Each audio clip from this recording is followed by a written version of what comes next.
साथियों, आप राजस्थान से हैं तो वो कहावत तो जरूर सुनी होगी कि बाढ़ में मुतने से बैर नहीं निकलता। ये बात मैं इसलिए कर रहा हूं कि राजेंद्र जी राठौड़, आपको लोगों ने वोट नहीं दिए।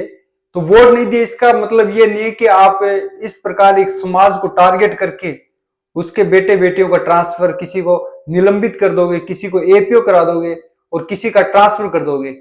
ये ऐसी राजनीति मत कीजिए इस क्षेत्र में।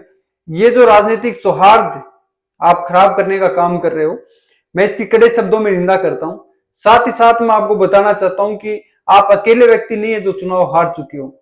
आपसे पहले और आपके साथ के नेता रहे सतीश पूनिया भी चुनाव हार चुके हैं आमेर से, लेकिन उन्होंने इस प्रकार की द्वेषता नहीं दिखाई।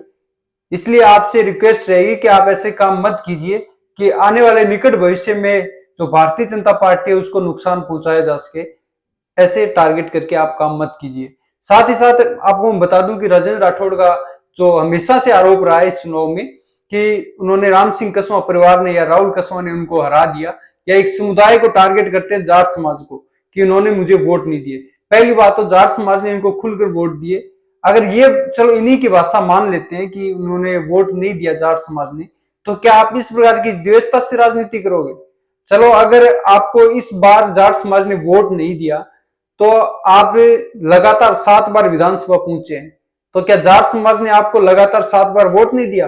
अगर 7 बार भी वोट नहीं दिया तो फिर इस बार नहीं दिया, फिर कौन सी बड़ी बात है? अगर आप साथियों पिछले 4 चुनाव देखोगे राजेंद्र राठौड़ के, तो उनका ग्राफ वो लगातार नीचे जाता आपको दिखाई देगा। आप बात करेंगे इस चुनाव की तो वो 10,300 कुछ मार्जिन से हार जाते हैं।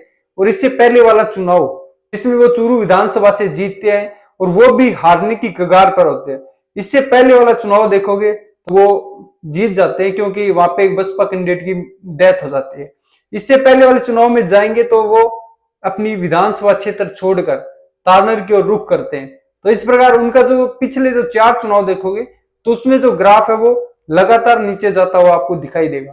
साथियों, इसका कारण ये भी है कि एक उम्र जो राजेंद्र राठौड़ की हो गई है, जिसकी वजह से वो अपनी शालीनता खो रहे हैं। क्योंकि अशोक गहलोत, जिनको राजस्थान का गांधी कहा जाता है, वो भी किस प्रकार सिंध पायलट ने बगावत की थी, तो किस प्रकार नकारा निकम्मा किस शब्दों का उन्होंने यूज किया था, तो उनका जो टेम्परेचर है वो गिर गया था। तो इस प्रकार राजेंद्र जी राठौड़ का भी शायद हार की बौखलाहट की वजह से वो इस तरह से कर रहे हैं। साथ ही साथ एक चीज और भी सामने आई है कि जो इन ट्रांसफरों का जवाब राजेंद्र राठौड़ खुद ने न देकर अपने साथी हरलाल सारण, जो खुद जाट समुदाय से आते हैं, उन्होंने आज एक फेसबुक पे एक पोस्ट की है।